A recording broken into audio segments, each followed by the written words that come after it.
last episode was an intense close call with the gobbler in Maine, where I had him right on the edge of range, pulled up, and decided he was just too far for me to feel confident about the shot. Morning, everybody. It's May 14th, I think, and we may be getting pretty lucky with that rain. It's only looking like there's a little bit of a band, like if it passes through it, maybe like for 30 minutes to an hour or something. It looks like the worst of it's going to be just north of us. We might get a little bit of rain, and it's going to be like right at gobble time on the limb is what it's looking like. So we may not hear old son gobble on the limb, but should be able to get in there, get to where we need to be, and get them this morning. I'm running a little bit behind. I don't have time to make coffee, so probably just a little bit of Mio to get me going this morning. But I'm flying to the spot, then I'm gonna get all my stuff together and hopefully get in there and set up by 4:30. Hopefully son pitches out into that field. Even if he doesn't, he's gonna be out there at some point during the day. I would absolutely wager he'd be out there, so we'll see if we can get him. I'm in here and set up. This looks like it might be the most ideal, unless he comes from the right, but still might have enough cover to just let him pass through. I'd say this will work if he comes to the field. There's a few different turkeys gobbling right now, and then he just gobbled. He's actually not quite on the edge of the field here. He's back in the timber a little ways.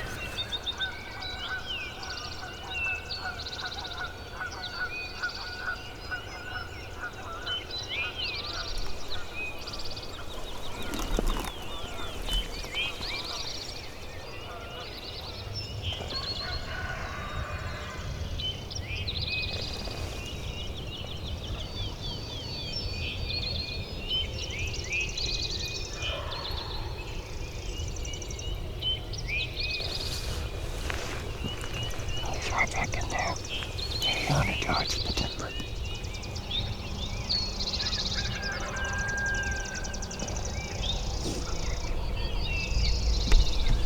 It's good to know that there are a lot more turkeys in the area. So, 2 or 3 more birds over there. So they're not all that far away.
seems like they've just burned it all the way across over there. He's gobbling like kind of a lot over there, and Hen started calling back over here. So I was calling back to her, and then that seemed to have fired him up. He's gobbling a lot over there. Yeah, they just kind of burned it straight into that timber line over there. He's losing his mind right now. I could try to get on that timber line. Honestly, I'm pretty confident that if we're patient, we're going to kill him here. And it's a little bit risky to make the move across the wide open field right there, so.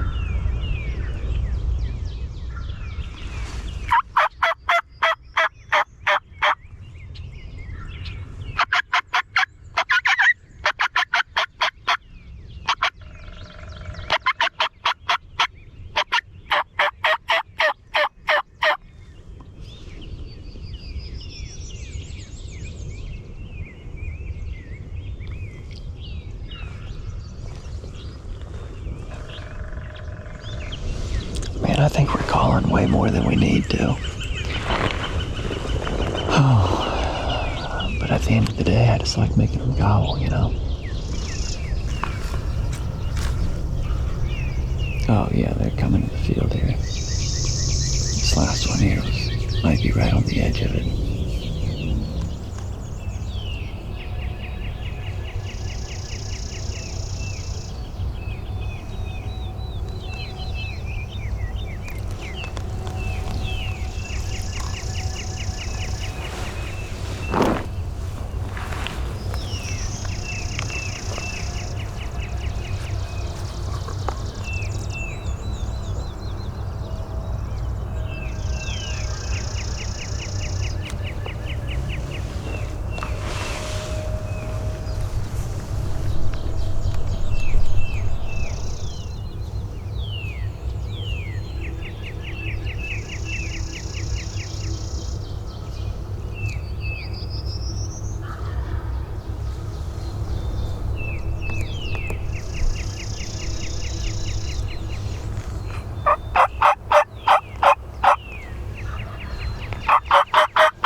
I quite literally got hours and hours of footage of this Tom this morning.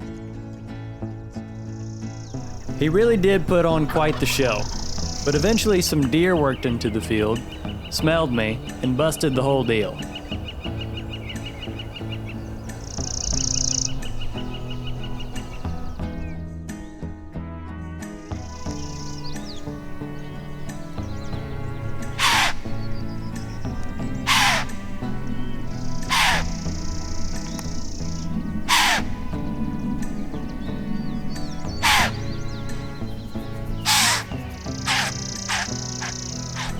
After that, the Tom moseyed his way out of the field and never popped strut again.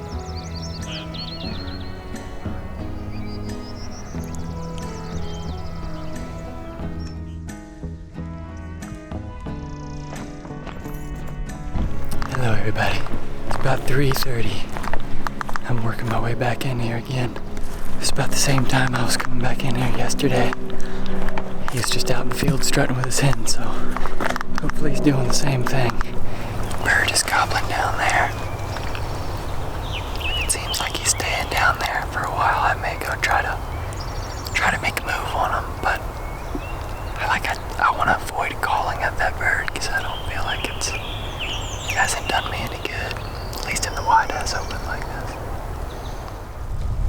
Different bird just popped into the field here.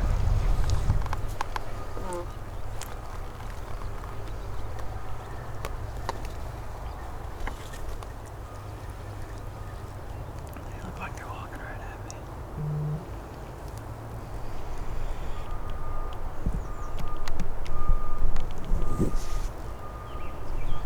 If I'd have gotten set off any later than I did, I would have spooked these turkeys. It was perfect timing.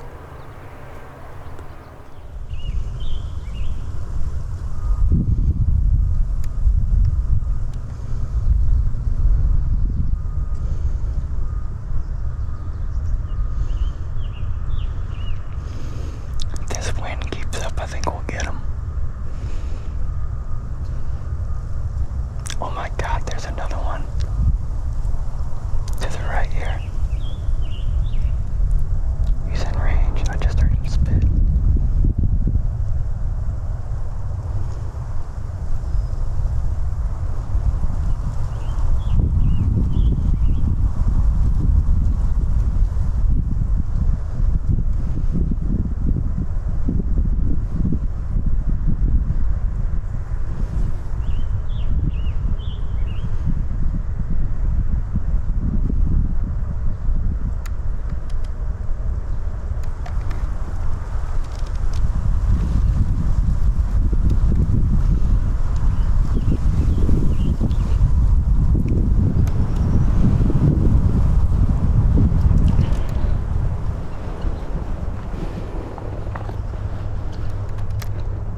unbelievable that we didn't just kill a turkey right there.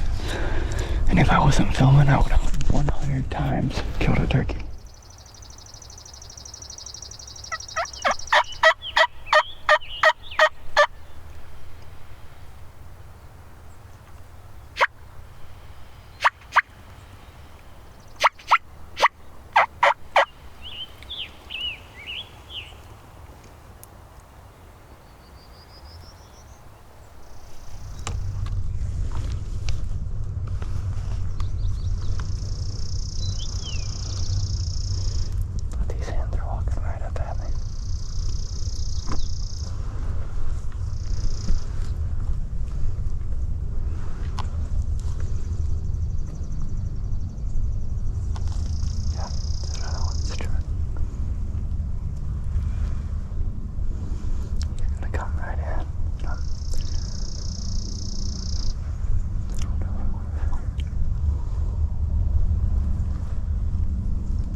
That's insane. I can't believe we got this bird after the biggest choke. The biggest choke in history. Completely and utterly ridiculous. Man, I have been through the ringer with this bird. Through and through, that's our bird. Oh my gosh. Are you kidding me right now, dude? Oh, I gotta check this joker out, man. That is just... What's that weird beard? Kind of splits in the middle there. That split beard there. It's our good buddy split beard. Oh, he's got some very tiny hooks. We worked for this one. We worked hard for this one. I've hunted this turkey for 3 afternoons now, and then this morning, and got an opportunity every time but one. Feels pretty good. Feels pretty good, I'd say. I thought we were gonna get this bird. Like I felt pretty confident about it. He was just showing his hand way too much, like out in this field, went by that little island a couple times, and I think he didn't do it this morning. Well, one, he probably didn't do it this morning because the hens that he was with didn't really pass by. They did at 30, but he was also looking for me calling, and so I wanted to get in there and not call. And I ended up actually calling after I'd blown my opportunity. But I first got in here, and that one tom was across the field. He was gobbling. That was the second tom that I saw. Ended up surprising me. But he gobbled like 3 times as I was getting set up. And then I kid you not, maybe 5 minutes later, I spot this turkey and 2 hens to my left, and the hens are walking right at me like this tom is gonna do exactly what I want him to do. And they're working their way. They get to probably 80 to 100 yards. And I'm like focused on them. I got the camera on them. And I hear a turkey spit to my hard right out in the middle of the field. And he's like 35, 40 yards. That other tom that had been gobbling. And so that happened. And I don't know if I ever actually got the camera on him, but I tried to slow turn the camera all the way to that second tom, just for the sake of storytelling, so you knew that there was one there, looking out for you guys. And as I'm doing that, I'm fixated on this one who's just like staring right down at me, like looking, like facing right at me, full strut. And I'm just like trying to be really careful not to spook him. And then eventually, I don't think I even got all the way to him before I see out of the corner of my eye here, the tom with the 2 hens start marching at this other tom, and he marches right through my gap before I can even get my gun up. I tried to get the camera on him, and maybe if I had just gone for the gun and not worried about the camera, I would have gotten him right then. And he marches right past my gap, ends up getting too far to the right to where I can't swing anymore because my camera tripod is right here, and I either have to go up and over the camera tripod while 2 turkeys are at 30 yards, risking spooking them, or I just have to let them be. And so I didn't take the shot. I watched them go and strut at each other and, you know, do turkey things over there at 35 yards, can't get them. And then these hens end up coming and working. I mean, the hens probably passed at 5 yards from me. I cannot believe that they didn't see me. I can't believe they didn't see me. Eventually they just keep working over this hill to where I can't see them anymore. And I call a few times when they did that, just hoping that maybe that second bird that didn't have hens, maybe he would be eager and jump the gun and go and try to find that lone hen over there that was calling. That didn't happen. I don't know where they went, if they dropped all the way down into this low field past this thick stuff, or if they were just down off this roll the entire time pecking around, but I didn't see him for probably 30 minutes. And then I'm like on my knees at this point, like back and forth, because it hurts to be on your knees for very long. Not very comfortable, so I'm just like not doing it that fast, but just like every now and then I'll switch my position. And oh, that happened one time, and I see just like this far of a red head sticking up over the rise, and I was like, oh no, he's right there. And you saw the head go from red to pink very quickly. And that turkey definitely saw me, but that was the lone tom that had come in. And so he kind of like tucked and worked off towards the tree line. I knew that those other turkeys were going to be right behind him. And lo and behold, those hens pop up and over, and then I see his fan pop over up behind them. And I don't even know how much I filmed at this point, because at this point I gotten so much footage of this damn turkey that like I didn't even care about getting the footage anymore. Like I had to get this bird. And so those hens worked all the way up to like 20 yards, past me at 20 yards. There was a few times there where I thought they were gonna pick me off, but no, Tom was just right behind him, spitting and drumming, doing his thing, strutting out there in the field. And then finally I got a good chance to level my gun, get it shouldered up on 2 knees, I think. It was either on 1 knee or 2 knees, and folded them right there at like 20 yards maybe. Oh, dude. That is one well worked for. I will tell you that. We worked for this bird. On the next episode, I've got one more episode from the 2024 season for y'all. And it's one more wild morning spent in the Northeast. And then it's on to 2025 content. Hope you guys have enjoyed this season. There's a lot more to look forward to here very soon.